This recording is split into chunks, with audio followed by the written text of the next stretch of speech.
Hi, this is Rob Cornelis, and I appreciate you choosing to be with me today on Game Face Execs. If you think about any conflict or an impediment to progress that you've experienced at work, or you're seeing in your home, in your community, in the world, it's probably due to a lack of one thing: trust.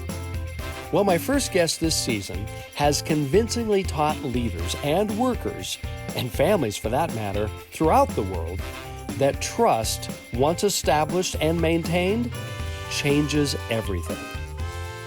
And it is my distinct honor and pleasure to welcome a friend and a best-selling author, a world-renowned lecturer and thought leader, Stephen M.R. Covey. Stephen, welcome to Game Face Execs.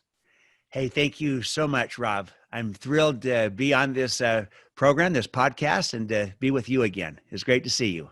It's I will say to our audience that every time you and I have an opportunity to visit, when I get to visit with you, I walk away better. I walk away stimulated. I walk away more thoughtful. And so as we launch this podcast, I thought, who could be the best person to bring that kind of, to really set the table for Game Face Execs podcast moving forward and give my audience instantly value. And your name came to my mind immediately. And so I'm so grateful that you've chosen to be, or you're willing to be a guest. And we have so many things we want to talk about. And so let's get right to it. First of all, for those who are watching this on YouTube, they can see here that I'm holding one of my favorite all-time books. Whether you're talking business, whether you're talking about social relationships, in the home, it doesn't really matter. The Speed of Trust, which Stephen, you published this in 2006, and I'm holding the latest copy, which now is a New York Times bestseller, over 2 million copies sold. It's been #1 Wall Street Journal bestseller as well. And it is just jam-packed full of goodness and wisdom that's being used all over the world right now, Stephen.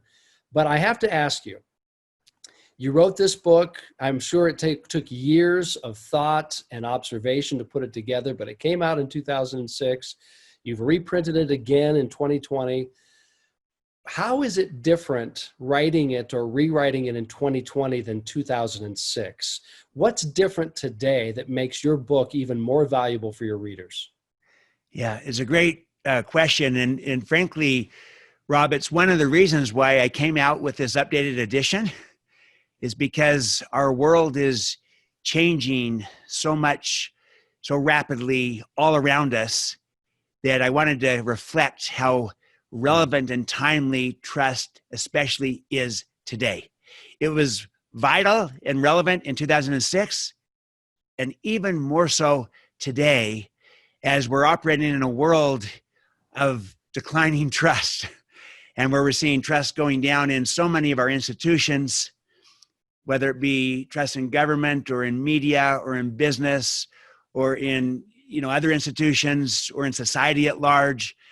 And we're seeing that reality, but we're also, in such a world of disruption and change and transition and the pace of change, the type of change, the amount of change, disruptive technologies, all kinds of things happening. And on top of that, we're truly, in every sense, in the digital age, transition out of the industrial age, where knowledge work is so important. And all these factors and many, many others have come together such that in this new world today, trust is the ultimate currency. It's what makes our world go around. And while that was technically true in 2006, it's just become more obvious and even apparent in 2020 and beyond, that this is what makes everything works, in a world of declining trust. To be trusted in a world of low trust is a huge asset, a huge advantage for any person, any leader, any salesperson, to be trusted when people aren't quite sure who they can trust. And, and all these factors have just kind of conspired. But also I would say that just other trends, things like, having multiple generations at work, with millennials and Gen Z populating so much of our workforce today, and just their social contract, the expectations that they have, and all these factors, and even right now with what's going on with people working at home, working from home, that requires trust to do it well. Because if you try to just micromanage from a distance instead of trust people, it won't be near as effective. And so, just these factors have made this important topic even more important and relevant today. So that's what's kind of become more clear. And that's why I wrote an afterword of why trust is even more relevant today than it was when I first wrote this. And once again, I encourage, and I will continue to encourage people to read, to reread your book. It's, as I've told you before, it's been on my desk, literally behind my chair in my office, sitting there for 14 years. And I refer to it, and I'm so glad and grateful that you updated it. Not that it needed updating, but it helped to reinforce the principles that you talk about throughout. I want to start though at the very beginning, if I could, Stephen. Just the word trust. Where is trust born? And then I'd also like to ask, and maybe this is too big of a question for this podcast, but where does trust die? Those are great questions, Rob. So here is my short answer on that, and then I'll expand a little bit. So I maintain this, that trust is the confidence that comes from having both character and competence. I believe trust is, in a sense, most quickly born out of our competence, delivering value for someone, delivering on a result, coming through, so that you make their life better. I think it's built first on competence, and I think that's where it's born. I think where it dies fastest is on character, where we violate integrity or maybe have self-serving agendas or motives or intent, and that can kill trust fast. Now look, both are vital. Both character and competence are vital. And ultimately, to build and to sustain and to keep trust, you need both character. You need character and you need competence. But I think you build it fastest through your competence, and you destroy it fastest through your character. So it's born through competence, it dies through character. Now, clearly I could flip it and show you how it works the other direction too. But I will say this, that in our environment today, with all that's going on in the midst of this pandemic, as well as other things that are happening in society, I've always said you build trust faster through competence, delivering results, creating value for somebody. But maybe right now, I'm going to amend that and say, I actually think right now, with all that's going on in our society and the like, that I'm not so sure that we don't build trust fastest through our character as well. Because to show someone that you understand them, that you listen to them, that you demonstrate care and concern for them at a time when there's so much uncertainty, and for people to feel like you've got their back, and that you not only have their back, but that you care about them. Not just because of what they can deliver for your company, but you care about them as a person, as a human being, and you care about their family, you care about their safety and their welfare and their well-being. That is demonstrating extraordinary care, concern. That's a character dimension that right now especially is building trust fast. And so, in a sense, maybe it's born in character fastest today. And by showing that care, demonstrating that care.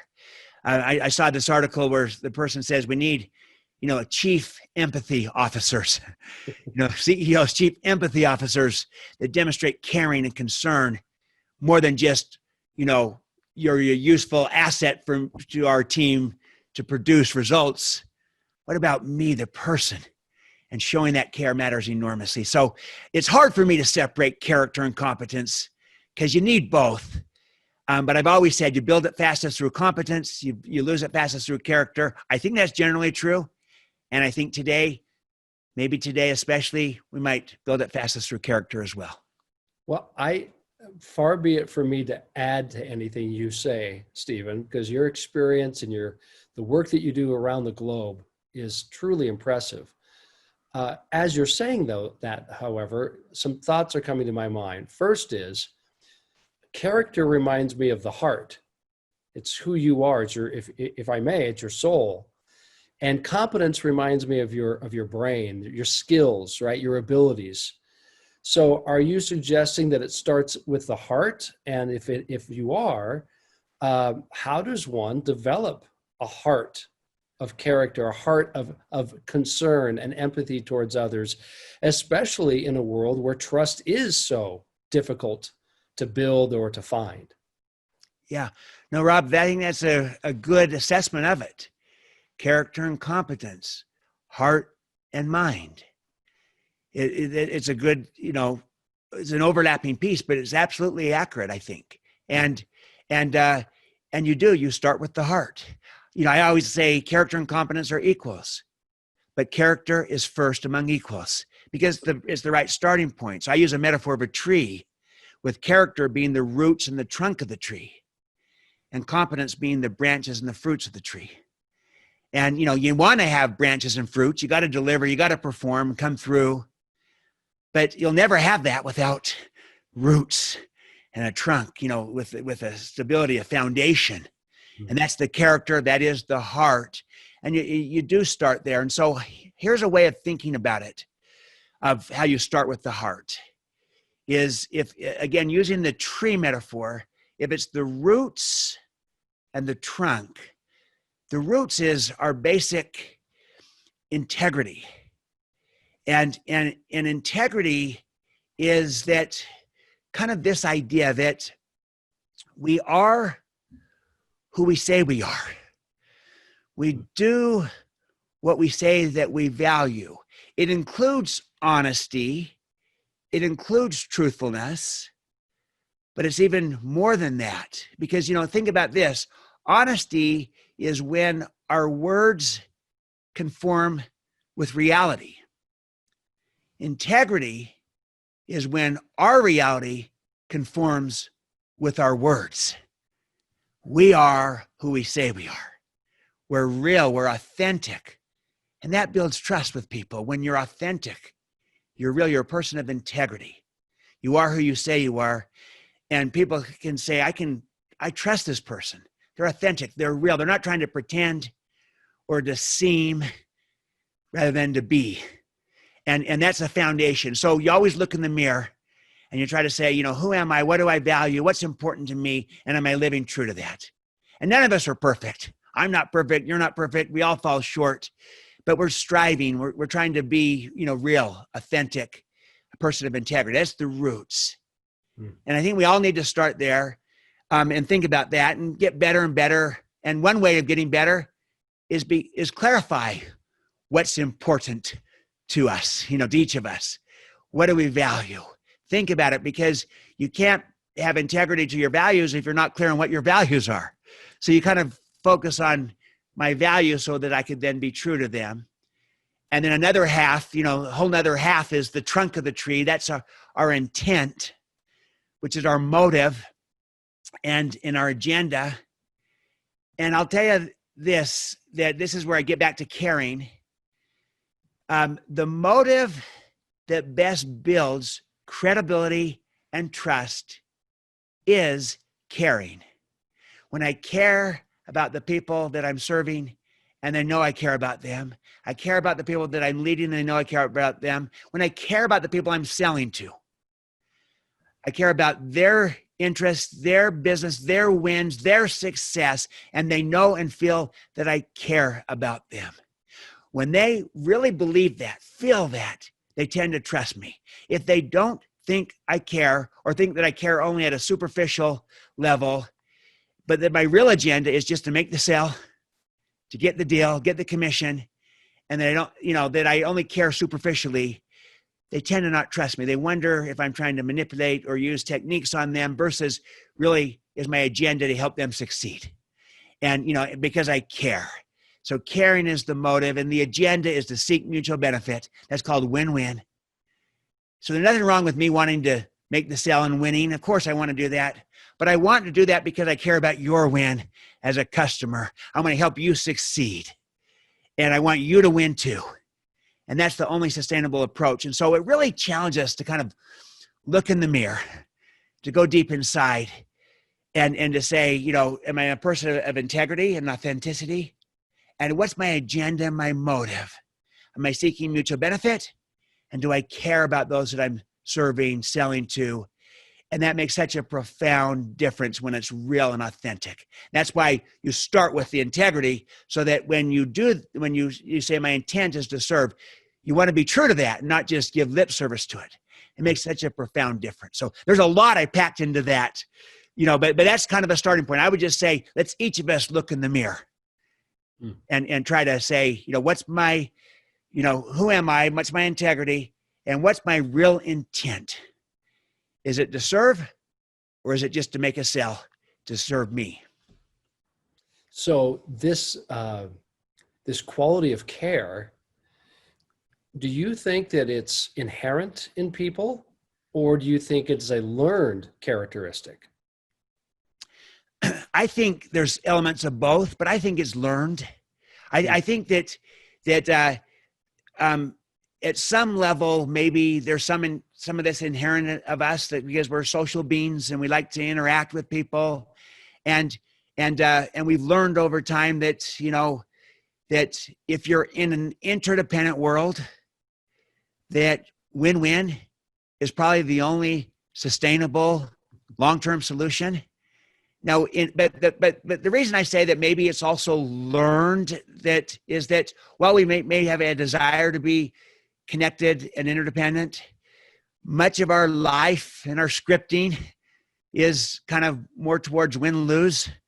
And it happens, you know, you in school, we have sometimes forced grading curves, and there's only so many A's because there's got to be so many fails, and, you know, and so many B's because there's so many D's, and so forth. And so we have a curve there, and you grow up in a home, and maybe you got a sibling or two, and sometimes you're compared. How come you can't be like your brother? How come you can't be like your sister? And it's almost like, gosh, there's winners and losers. And clearly in sports, because sports is in a sense an independent reality where two teams go on a field to play, and there's only one winner. You know, you might have a tie in some sports, but you know, so, and there's nothing wrong with that. Well, most people hate ties in sports. Yeah, most people hate ties. So there's only a few sports in which that continues, but you know, the reality is that there's usually a winner and a loser, and in sports that's okay, because the nature of that reality is independent. Now, look, there's a broader interdependent reality, which is we have sportsmanship, we have rules that we all agree to, so that we can have this competitive environment. And again, I love sports. And I love the environment, but it tends to script us. It tends to script us towards win-lose, and school tends to script us towards win-lose, family, home, how we're raised, a lot of scripting, win-lose scripting. And again, there's a time and a place for that in competition. But most of life is not that competition. Most of life is interdependent, is collaboration and cooperation and working together.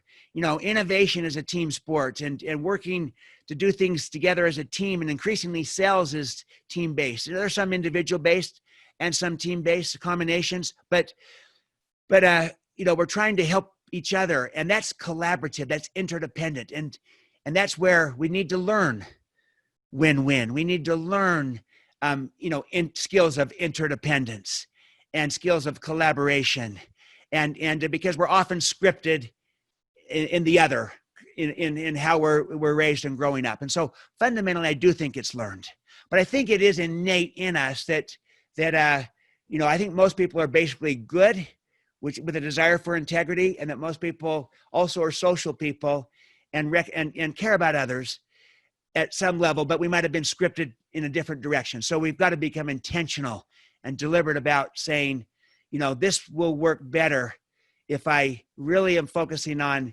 helping my client succeed.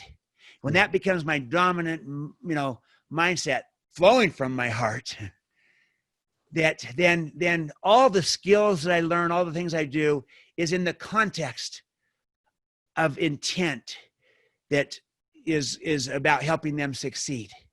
And why? Because I care about them. And that then gives context for my skills and everything else I'm trying to do. Your intent matters more than your technique. Well, and I think that that innate desire to be helpful, to serve people, I do think it's in all of us, perhaps because of our environment or our upbringing or our experiences.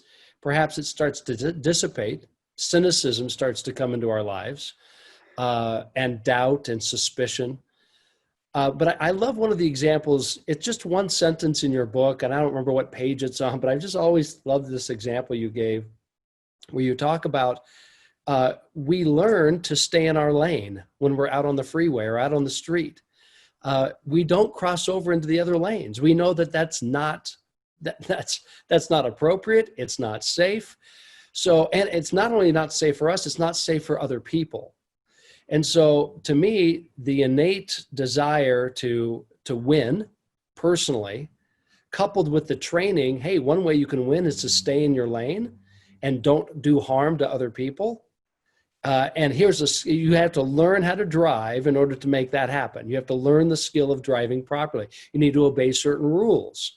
And so I think for me, Stephen, what's causing a lot of disruption in our society today is that it feels like some of the rules that we have become accustomed to, whether in business or whether in societal interaction or even in family life, those rules seem to be, dissipating, getting fuzzy.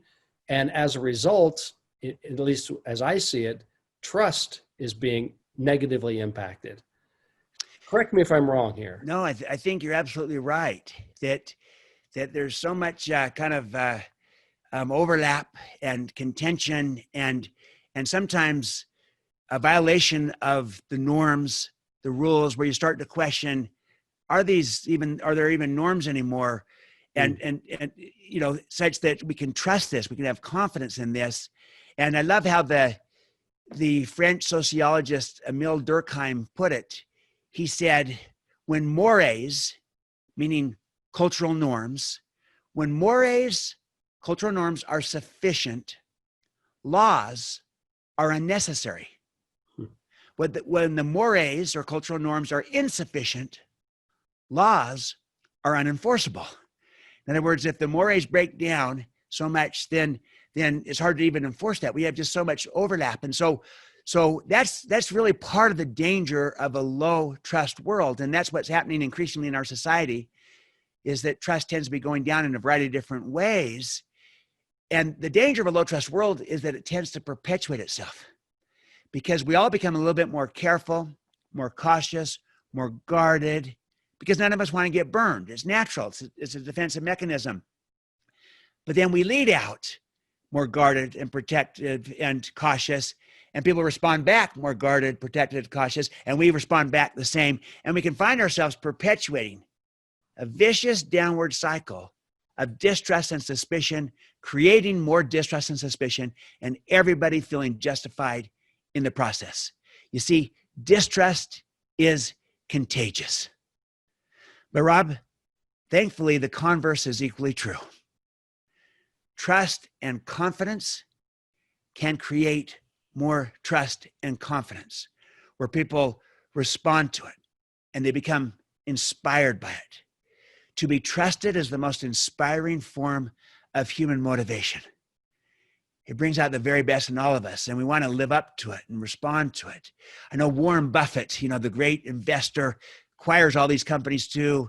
Here he's acquired some 77 plus companies.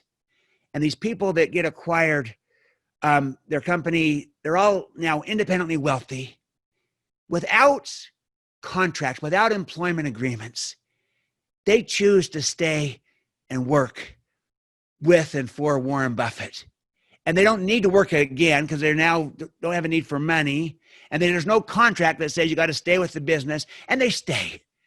And they stay. And why? Because they're so inspired by Warren Buffett. He trusts them. And he trusts them abundantly. And no one wants to let Warren down. I talked to one of these CEOs, Grady Rozier from McLean, and he said, look, yeah, we did the whole deal. We sold our business, and this was a $23 billion business. We did it after one meeting of 2 hours. We had a handshake deal, closed the deal in 29 days, no traditional due diligence. And I've stayed. And this was several years ago. I talked with him, and he's been there many years, no contract. He doesn't need to be there. I said, why do you stay? Warren inspires me. I don't want to let him down. And, that's what I mean. That's what trust does, because Warren trusts him. And so it's inspiring. People are inspired by that. And we need to be inspired today. And nothing inspires people like being trusted. And so, yes, it can work the bad, the downward direction of distrust and suspicion, creating more of the same. And that's kind of going on in our world. But also, we can kind of create in our own world, in our relationships, on our team, and, with those we associate with, in our homes, in our communities. Maybe we can create a upward spiral of trust and confidence, creating more of the same. And we give people a model of someone that can be trusted. And we give a model of someone that's trusting as well, and a model of someone who's inspiring, and try to create that upward trend as well. So in either direction, this can happen. So even though it's a low trust world, I'm optimistic, Rob, that there's a lot we can do as leaders, as people, as salespeople, to create an island of trust, perhaps in a sea of distrust, and become a ripple effect of impacting trust with those around us. So, Stephen, I love that sentiment, and the sincerity that you share it with is unquestionable. Let's get into the nitty-gritty a little bit. Let's say that I am a leader of a team, whether I'm a CEO or whether I'm a sales manager. And in this new era that we're living through right now, I have been forced to send my people home, right? And have them work from home remotely. There's no more managing by walking around and leaning over cubicles. If I'm uncomfortable with that model, if it makes me uncomfortable, how do I gain the trust, or rather, how do I build a sense of trust with my own people to allow that to happen, and I can sleep comfortably at night? Is there something I need to do? Is there something they need to do? Yes, both. What's your prescription right now? Yeah. Well, I think right now, Rob, is a great opportunity for leaders and organizations to actually build trust with their people in an accelerated fashion. Because I think the opportunity, the fact that we've got people working from home, and I think the numbers went from like 30% to like 68%. I mean, just overnight. I think it's a huge opportunity if we do this right as leaders. And so your question is a good one. It's a good opportunity. If you can, number one, show that you care about your people during a time of crisis and disruption. That's really important. That's why I said the character is so important. Show that you care. But a second thing is this: be deliberate, be intentional about trusting your people.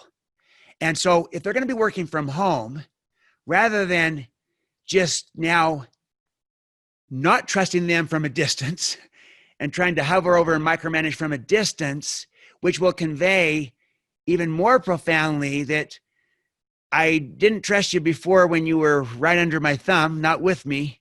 And now that you're in your home, I even don't trust you. I trust you less even because I can't see you.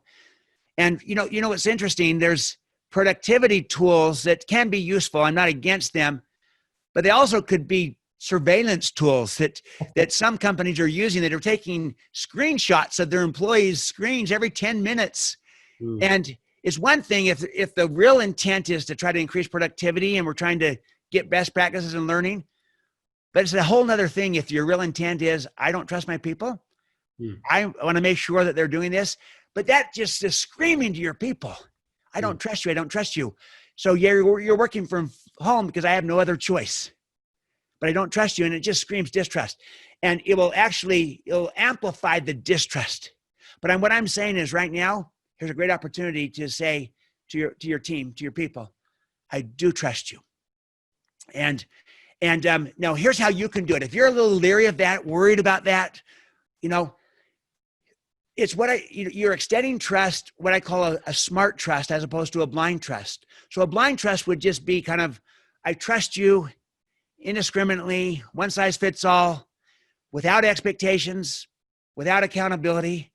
And that's not going to work. That blind trust ultimately will become, without expectations and accountability, it's going to be not very smart. And at some point it's going to be abused, taken advantage of. And you're going to say, I tried trusting people. It didn't work. I got to go back to control. So you've got to always have clear expectations and accountability to the trust being given. And you do that together. You create a stewardship agreement, a trust agreement together, some type of kind of saying, look, I trust you to work from home. Let's be clear about what we're trying to do together. Let's get on the same page. Here are the desired results that we're after, what we're trying to achieve. Here's the guidelines to work within, might be some limits or some guardrails, to make sure that we, stay true to our values and don't do anything illegal or, stay in compliance, basic kind of guidelines. Here's the resources we have to work with. And, but it's all results oriented around the results. I want to, get these outcomes, get these results within these guidelines and with these resources. And then simultaneously, to clarifying those expectations, we also bring in an agreed upon process for accountability.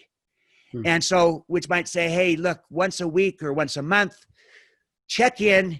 you check in with me, and against the agreement we created together, tell me how you're doing.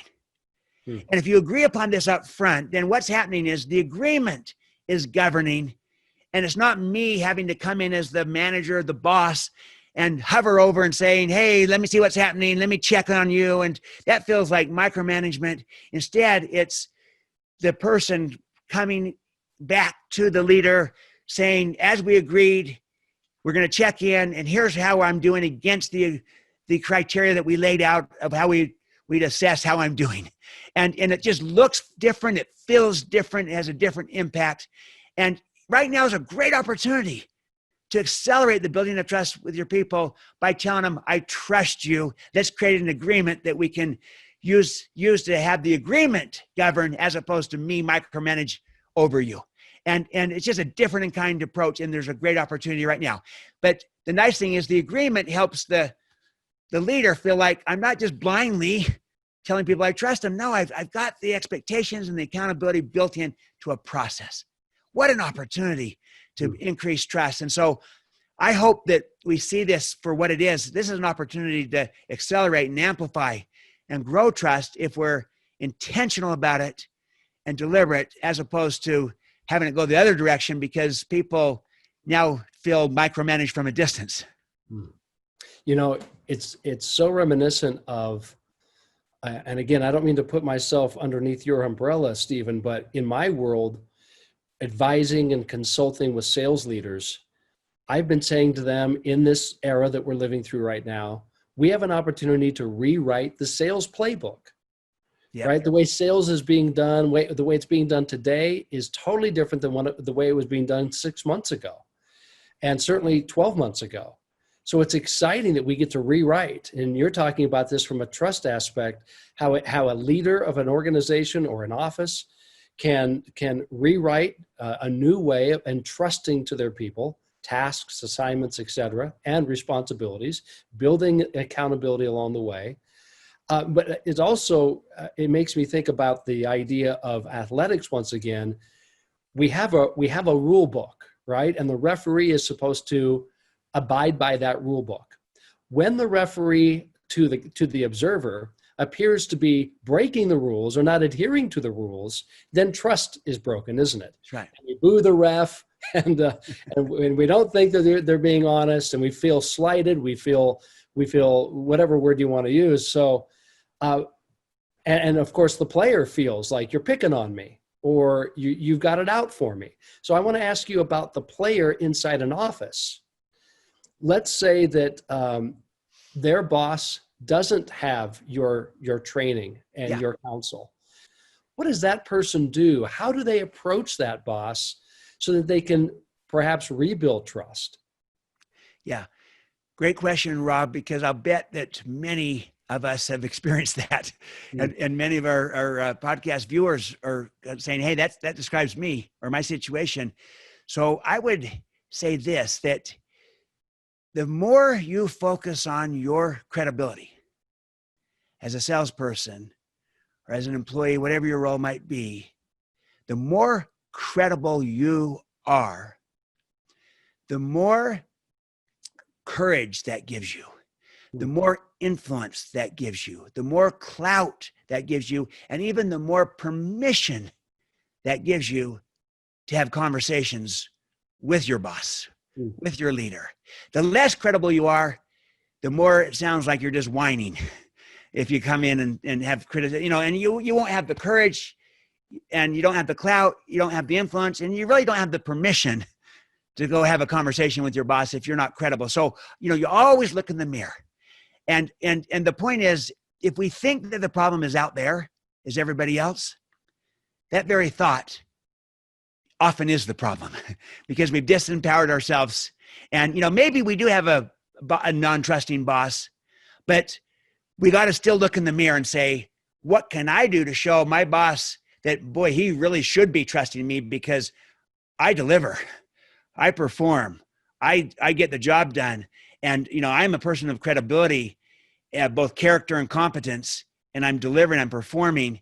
And so, that's job one. I start with that. I can work on that. If you do that first, again, I'm just saying that gives you far more confidence and more clout, more influence to have the conversation, to do the second thing I'm going to say.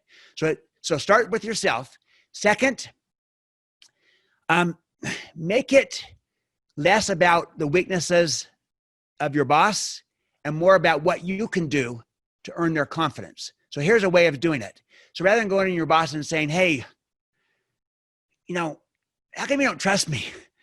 You're micromanaging me and, you're doing all these things. That's kind of like, what's wrong with you, boss? You need to learn to trust people. And again, to even have that conversation, you'd have to feel pretty confident yourself, right? To have that conversation of, you don't trust me, boss. But that's, again, focusing on the weakness of the boss. Turn it around. Say this, hey, boss, what could I do to have you have more confidence in me, more trust in me? Because I want to be that kind of player for you. I want to be someone that you can have confidence in, you can rely upon.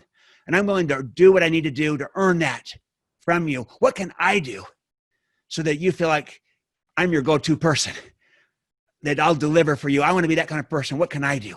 See, so I just flipped it. Instead of saying, why don't you trust me? I say, what can I do to earn your trust?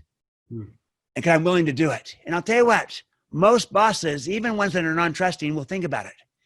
And they might say, well, look, I just got to know you're going to deliver and you're going to get it done. And, you need to report on it. And that's why I hover over, because I need to know. You say, okay, great. So, and then again, you're just trying to listen, understand what's important to the boss, to be trusted with the boss. And then I'm going to do this. And then you listen and you say, okay, boss, if I'm hearing this, this, and this, I'm going to, right? Yeah. Anything else? Yeah. Okay. All right. I'm going to really work on that, try to do it. And then now try to deliver on that, do that. And so if the boss says, I got to be involved, then report back frequently. Boss, I just want to report back. I just had the sales call. It went great. Here's what we did. And here's our next steps. I'm going to do that.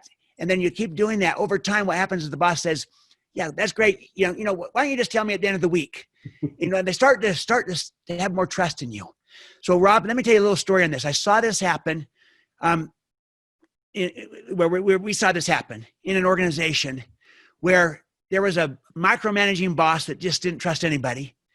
And very visionary, but just didn't trust anyone. Everyone kind of badmouthed the boss behind his back and got together. As soon as the boss would leave, they'd all say, man, what's wrong with this person? And, everyone complained. But one person took this other approach and said, you know what, this boss is really a visionary in a lot of ways. Yeah, he doesn't trust people, but he started to say, when the boss asked for something, he'd say, I wonder why he's asking for that.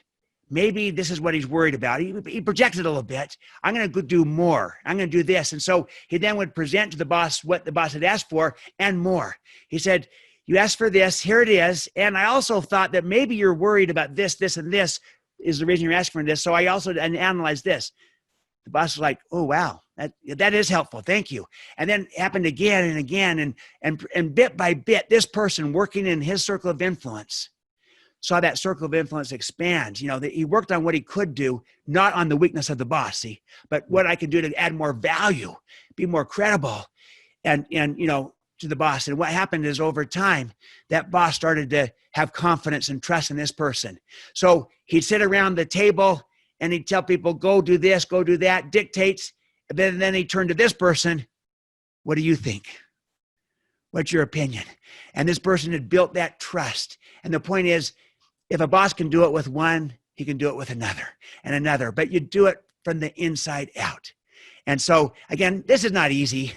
If it were easy, we'd all be doing it. This is hard, especially when the boss doesn't trust. But if you become more credible and then you make it about what can I do to earn your trust, and then you listen, you hear it out, and then you do what you said you were going to do, you can find yourself earning the trust of that boss and getting to where the boss can now start to trust you. And you in a sense, you're leading your boss. But you're doing it from the inside out. You're modeling it. And you're giving the boss a vision of what maybe they could do with others by learning how to do it with you. It reminds me again so much of what your father taught, which is seek first to understand. So when you go to that boss and you say, I want to understand how I can provide greater value to you. So I think that your father meant it more in a listening context. When someone was sharing an opinion or a thought or a complaint, seek to understand. But in this case, it's suggesting to us that we need to try to get inside the boss's head a little bit, because some bosses are not very communicative. They don't know how to express their fears, why they mistrust or distrust people. So I like what you're saying. In fact, the Speed of Trust, you talk about 13 behaviors. One of the behaviors has always been important to me because, in fact, it's one of the founding principles that we at GameFace try to teach and reinforce with our clients. And that principle is the behavior of results. And my clients and friends who are listening to this, I hope they don't roll their eyes when they hear me say that, because they know that that's my favorite word, right? Always produce results. Think about results more than your product. Don't talk about your product or your service. Talk about the results it brings, right? Can you just expound a little bit from your perspective? Why is results one of your top 13 behaviors? It's kind of back to what I was saying at the outset. Fastest way to build trust with someone on the competence side, in particular on the results side. You deliver results for them. You create value for them. And so if you as a salesperson can demonstrate this, that you will do what you say you're going to do, you'll deliver. And so I learned, make commitments that are value added, that add some value, and then do it. Even if you're in the process of the sales, you don't have the deal yet, but you say, okay, so let me tell you what, I'm going to get you a copy of that survey, and I'll get you this other thing. And then when you do it, you say, as promised. And it's just basically saying, I'm adding some value and I'm delivering some results. I'm doing what I said I was going to do. And it starts with little things, but then over time you can get bigger and bigger, and you're creating more value. You're delivering results. You're performing, you're helping your client succeed. And you do it in the sales process as well as after the sale. And so, you build trust fast when you create value for somebody. May I ask you though, Stephen, in this context, especially if you're part of a team, a sales team, and the results are not being delivered, no fault of yours, what do you do in that situation? Do you go and palms up with your prospect or your client and say, we're not delivering, or I'm not delivering, or she's not delivering? When the results are not being produced as you promised, what should you do at that point to maintain, or at least to try to build trust? Yeah, I think first you got to talk to your team of that team. We've got to deliver and perform, or else we're better off not making these promises. Because if you make a promise and then don't deliver on that, you will lose trust fast. You make a promise and deliver on it, you can gain trust fast. So in either direction, You can build or lose trust fast on making and keeping commitments. And so, in a sense, before you make that promise, you make sure with your team, you're clear on what you can and can't do. And you'd be better off not making the promise than to, and not delivering on it than to make it and not deliver on it. So you got to make sure you're clear of what you can and can't do. I was with I was at an architects conference with all the managing partners of architectural firms, and we're talking about sales, and they're trying to grow their firms, and one managing partner was saying, you know what? We lost business one time to another architectural firm that was making a promise to the client that they knew they couldn't deliver on, which was basically, you know, the client was saying, can you help us design this thing for this amount of cost? But the design was far too sophisticated and everything. And the one firm said, you know, this gentleman's firm said, no, not for that cost. We could do another thing for that cost, and we could do another thing for that cost, but to do what you're wanting, it would cost a lot more. They were upfront, they were honest about it. Another firm said yes, knowing that they couldn't do it. They got the deal, but that deal went south. And that deal got unraveled when they couldn't deliver on that. And yeah, they got the deal, but they lost the trust. And they ultimately, the client said they left that other firm and they came over to this firm and said, you know what, we're coming back to you because from the beginning, you told us the truth, that you could not do that, but that here's what you could do for that. And here's what it would take to deliver on what we wanted. We went with this other firm that told us what we wanted to hear, but they can't deliver on that. We're coming back to you that told us the truth. And so we didn't like what we heard from you, but I learned now I can trust what I've heard from you. And I want a relationship of trust. And, you know, and it's the same thing with your team. Make sure you're clear on what you can and can't deliver so that you can go in with confidence and make some commitments that will be value added commitments that when you deliver on them, you'll not only do what you said you're going to do, but you added value. You delivered some kind of result, even if it's a process result, something in between, you know, just getting back to someone with some value added piece. And over time, you do that. So I'd first meet with my team, make sure we're clear. And then if we're not coming through, I'd meet with my team again, say, we've got to deliver. And then finally, you would go back to your client and you'd say, you know what, we told you we're going to do this. We are falling short right now. We're going to make up for it. And we're going to come through on this. What you don't want to do is go into that client, that prospect, and say, hey, I made you this commitment. You know what? It's not my fault. My team, I got this person over here that can't deliver and this and that. Because when you do that, you're bad-mouthing your own team. Your prospect is thinking, this guy's not responsible, and this guy's bad-mouthing his team, and this guy's going to be bad-mouthing me too. Instead, if you own it, take responsibility, but you're going to also right the wrong. They might not like it at first, but if you, in fact, do right the wrong and you own it as a member of the team and not throw the rest of the team under the bus, you can earn that prospect's trust by, you know, righting the wrong, behaving your way back into trust, and you'll be in a better place than trying to think, well, it's not my fault, it's my team member's fault. That's not inspiring. Well, that's Stephen, not attractive. Well, it's evident that you would be the kind of manager, director, leader, and also you were a CEO that people would want to work for and work with. And, you know, I remember when you were the CEO of your business and of the Covey Leadership Center. And at that time you wrote a mission statement. That mission statement has always intrigued me. And I'd like you to talk a little bit about that and maybe give us some insights into your leadership as well.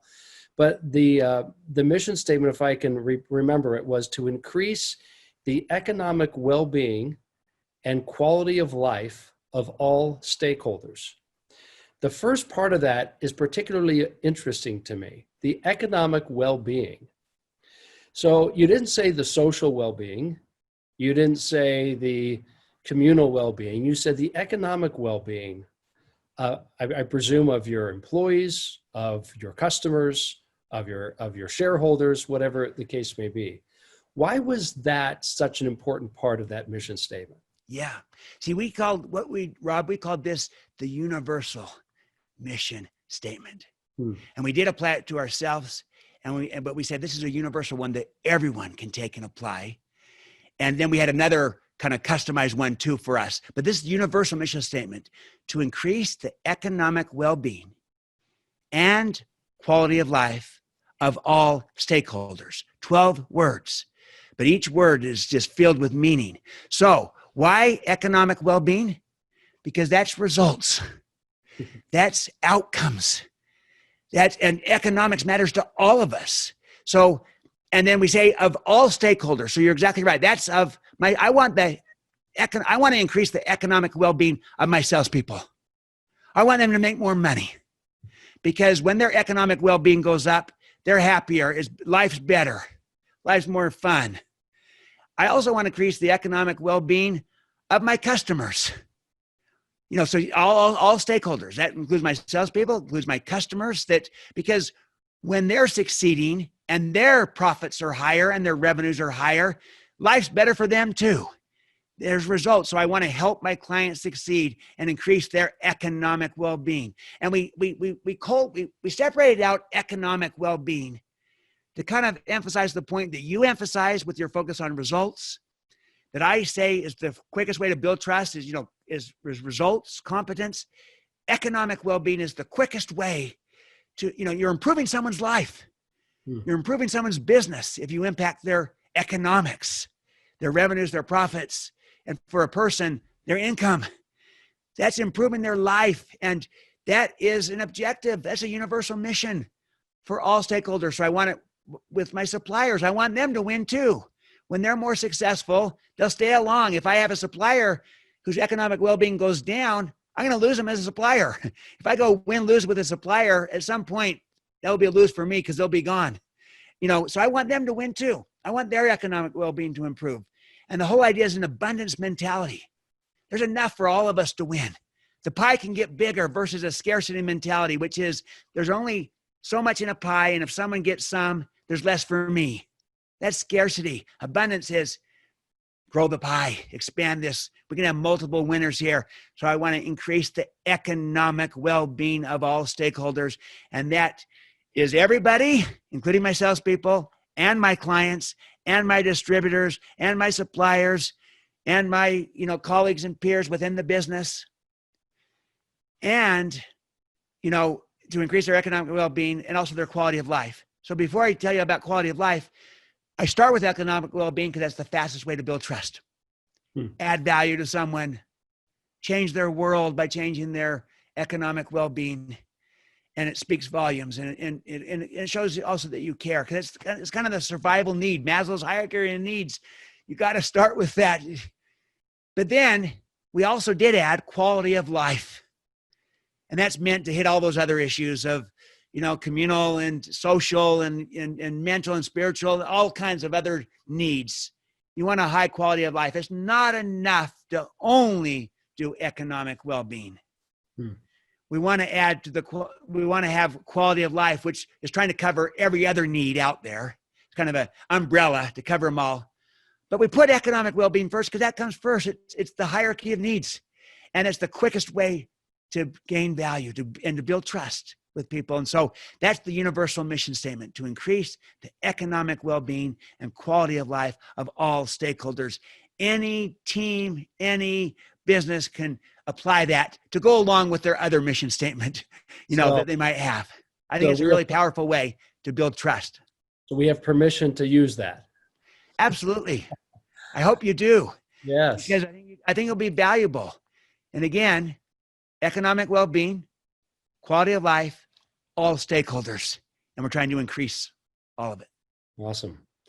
When you talk about trust as you do, I've often wondered, would you mind sharing with us, Stephen, in your life and in your career, is there a person or is there an institution or is there a group that has been consistent in earning and keeping your trust? And how does that happen? How do they win and keep your trust? Yes. Well, I'll get very personal and then I'll kind of broaden it. father, he passed away a few years ago, was someone that I trusted enormously for many reasons, including that because he was so trustworthy and a person of great integrity, but also his intent, his love, his care for me. I knew he had my best interest at heart always. I never questioned that. I felt his love and that he had my best interest at heart. So that enabled him to sometimes correct me and improve me and the like. And so, but also, not only was he trustworthy, he was trusting. And he trusted me. For those that have read his book, The 7 Habits of Highly Effective People, he talks about the story of green and clean, how he taught his son, who was me, a 7-year-old boy, how to take care of the lawn, the yard. And long story made short, I was as a 7-year-old boy, I was given the responsibility of taking care of this huge yard, this lawn. This is in the days before automatic sprinklers. So you had to manually do it. It was a big thing. People didn't think a 7-year-old could do this, but I did. My father trusted me. And my father would use that story of teaching me how to take care of the yard. He called it green and clean. I want the yard green. I want it clean. And those are what? They're results words, aren't they? It wasn't, I want it nice. It was green and clean. Results words. He was delegating the responsibility for results to me. Green and clean. How you do it is up to you. I just want the results, green and clean. And then, and here's how we'll be accountable. Let's walk around once a week. Let's walk the yard. And that way, there was accountability built in. So it wasn't just him blindly trusting me. No, we had expectations, green and clean, results-oriented words, and we had accountability.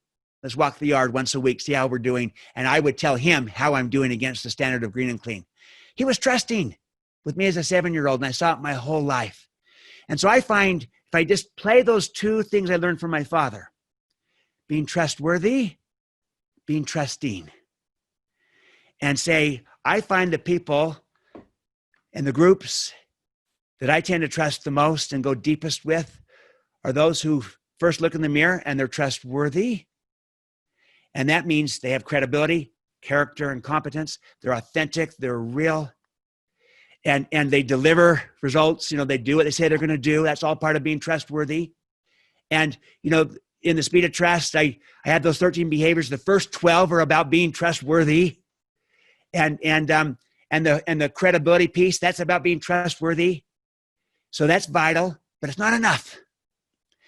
Think about this, Rob. You could have two trustworthy people working together, both trustworthy, and yet no trust between them, even though they're both trustworthy, if neither person is willing to extend trust to the other. You could have two trustworthy teams or departments working together, and both on paper are really trustworthy, and yet no trust between them if neither team or department or function is willing to extend trust to the other. So there's a second part of what triggers trust, and that is to be trusting. To be trusting, you got to give it to get it. There's a reciprocity of trust. When you give it, people receive it, they return it. When you withhold it, they withhold it. I've seen sales teams and organizations where the trust is so low between sales and engineering, or sales and marketing. Sometimes they're under the same roof, sometimes they're competing, and there's distrust between them, or distrust between the sales organization and the engineering or operations. And they're just trapped in a distrustful cycle versus really being partners. And part of it is that maybe on paper they're both trustworthy, but maybe they're not trusting and extending trust to each other. Or even on a sales team, people not extending trust to each other on the team. But look at it this way. How are you going to build trust with your customer if you don't trust your own teammate? It's got to be inside out in the long run. So be trustworthy, be trusting. I learned it from my father. And we've got to do both. And so is trust earned or is it given? Yes. Both. It is earned. How do you earn it? Through your character, through your competence, through your behavior, through delivering results. But you also got to give it. You got to be trusting. You got to extend trust. And that inspires people. It brings out the best in them. They rise to the occasion. They perform better, and they give it back to you. And you begin that virtuous upward spiral. And I would add just one more thing that I think is really relevant today. that to be trust, so you want to model, you want to trust, you also want to inspire. We need inspiration today. And there's a difference between just motivation and inspiration. You motivate, nothing wrong with motivation. It's a good thing. But you move up a hierarchy. The highest form of motivation is inspiration, because that's intrinsic. It's inside of people. And you're trying to tap into that. And, if it's just pure motivation, that's extrinsic, external, that's carrot and stick. Nothing wrong with that per se. The carrot, you get rewards. And, if you perform and you motivate people by rewarding them, and that happens in sales all the time, nothing wrong with that inherently. But if that's the only form of motivation, then what you'll get is people wanting just more and more rewards. You want to tap into intrinsic motivation of inspiration, what's inside of people, a desire to contribute, a desire to add value, a desire to increase the economic well-being and quality of life of all stakeholders, a desire to make a difference in the world, a desire for significance and mattering. And so, yeah, nothing wrong. I'm also motivated by a sales incentive, and I'm inspired by adding value, by making a difference, and by impacting lives and people. And I want to tap into both. I want to get into inspiration. And when I have a leader who models it, who trusts me, and who also inspires me by connecting to why it matters to me, to what's important to me, and a sense of belonging on a team, and a sense of the work that we're doing, why it matters to the world, and to society and to our clients. And there's lots of ways to connect. And the story's told of John F. Kennedy, 1962, he said, we're going to put a man on the moon. And so he said that in 61. We got to the moon in 69. In 1962, he's at a NASA site walking the grounds, and he sees a janitor. And he comes to the janitor, I'm President Kennedy, what's your name? What do you do? And the janitor says, I'm working to put a man on the moon. My point is, that's inspiration. That's connecting to why at any level. You can do this. You can connect to why, and that inspires people. Everyone can inspire. You don't have to be charismatic to inspire. There's a lot of charismatic people who don't inspire. They might motivate, but they don't inspire. The whole level 5 leader that Jim calls about in Good to Great are not charismatic, but they're all inspiring, because they inspire because of who they are as a person. They model because of how they lead. They trust, and because they also connect people to why it matters. And even if all the connection is what matters to you, salesperson, what matters to you, client, and we can connect to that, and everyone can do it. Everyone can inspire. We need inspiration in our world today. It will change our world. And we need more trust, and we need more trusting people to help us do it. And you can't do that if you're not adding enormous value and have a relationship of trust. That you can just see how trust is just so vital to every dimension and aspect of both sales and of leadership and of life. It's really our currency of our world today. I so much appreciate what you're saying, what you've taught, and I have to ask you, as you said, we are concluding, but I'd like to ask you one last question. You're a thought leader. You're a global thought leader. It runs in the family. Your siblings have had great impact on business and on society. They're leaders as well. You are the oldest of the Covey children, so you perhaps knew your father as well as anyone. So if you look at his book, The 7 Habits of Highly Effective People, one of the greatest business books of all time, and we look at The Speed of Trust, one of the most impactful business books in the last 15 years. Stephen, if you could share with us, imagine your father was with us today, but he wasn't with us, he was with you. It was just Stephen R. Covey and Stephen M.R. Covey sitting in your office, just chatting about the world today, where we're at in 2020. Can you give us a little bit of peek into what that conversation would sound like between these two worldwide global thought leaders, but also just a father and son? Certainly. First of all, thank you for your kindness and kind thoughts towards my father and me. I appreciate it. And it's very generous. I think that, what was most important to my father always was relationships. He said relationships are more important than things. But he also taught this, that contribution is more important than accumulation. And so, he taught us as kids that it's kind of a hierarchy. You go from survival to stability, to success, to significance. In other words, success is not the end game. Significance is, which is mattering, making a difference, giving back, adding value, contribution. And he expressed it with contribution is infinitely more important than accumulation, which is just more success.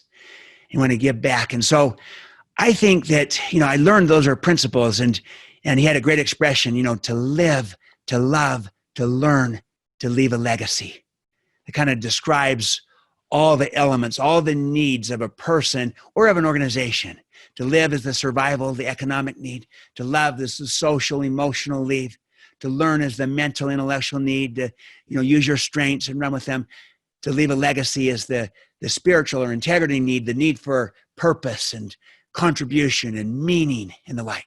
So these are some of his constructs that I've had in my whole life. And I think he would come back to these, but then he'd also overlay it with the challenges in our world today, and how it's increasingly a low trust world, and how, there's distrust. And I think he would say what you said earlier, Rob.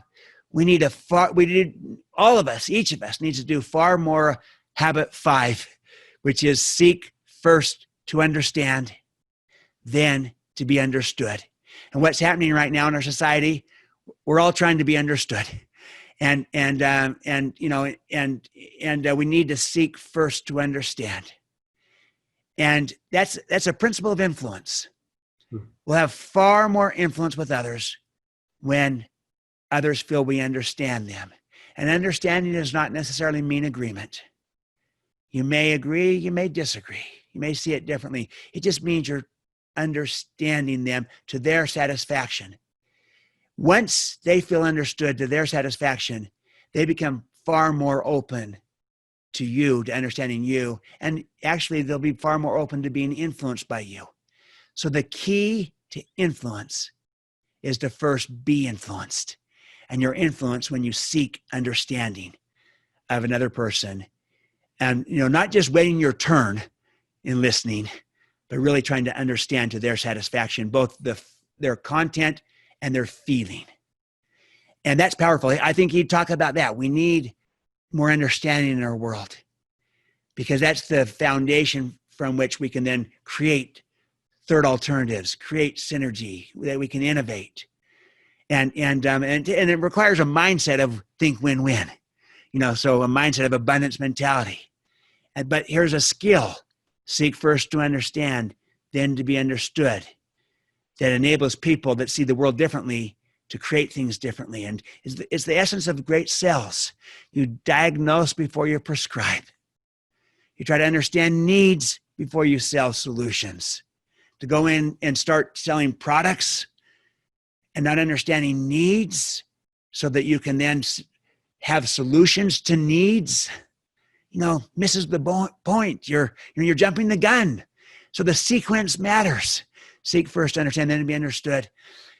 And then finally, I think, so these are all things he talked about, the need for significance in the world, the need for understanding, but also I think he would say this, that it's very easy to see this low trust world and to think that, gosh, what can you do when it's, distrust all around me at societal levels, at country levels, at organizational levels. What if you're in a low trust company? What do you got, a low trust boss? All these things. I think he would say, and I also try to do this with my work, as you know, with Speed of Trust, that each of us needs to look in the mirror, start with ourselves, put our own mask on first, to use the airline metaphor, before helping others. And you put your own mask on first. And then we're in a position to help others because we're modeling it, we're leading it. And so I would say this, and my father would concur. We need models, not critics. And models then can become mentors. So rather than being critical, be a model of what's possible. Be that island of trust in a sea of distrust. Be that island of excellence in a sea of mediocrity. Be an island of selling the right way, where you're adding value, creating value, where you're getting the deal and you're building a relationship of trust. Maybe in a world where everyone's just over-promising and under-delivering, making the sale, but not building long-term relationships. You model it. So model first, then mentor. A mentor is a model with a relationship. You can't mentor if you're not a model. So you got to model first, then mentor. If we get enough of us doing that, we build a critical mass, we can begin to change our world. And if we can change our world, maybe we can change the world. So we work from the inside out, and we can do this. And he'd be hopeful. He'd be optimistic. He wouldn't be pessimistic about what's going on. He'd be saying, all the more reason why we need models who can become mentors. And so start with yourself. Look in the mirror. I take a similar approach with Speed of Trust. I call it the 5 waves of trust. It's inside out. All trust begins with self-trust. Trust in yourself. Giving to your team a leader they can trust. Giving to your client a salesperson they can trust. And then rippling out from there to your relationships, to your team, to your organization, to your customers and partners, to society. And we need to build trust from the inside out. We need to change this world from the inside out. And we can do it. So I'm very hopeful. I'm optimistic. And each of us can do it in our world, starting with ourselves, even if all we do is affect our own home. And then maybe our neighborhood, or the people around us, and maybe our own team at work, and maybe the teams around us. And you watch it ripple out. So that's what it would be. And I would just conclude with this and say that while it takes 2 or more people to have trust, it only takes 1 person to start. And each of us, Rob, can be that one. So I thank you, Rob. And I just want to say this to our viewers, how much I admire you, Rob. And not only have we been friends for the last 15 years, I think, we're colleagues. And I admire you and your work at GameFace. And I'm excited about your book, the Sales Game Changer, that's coming out.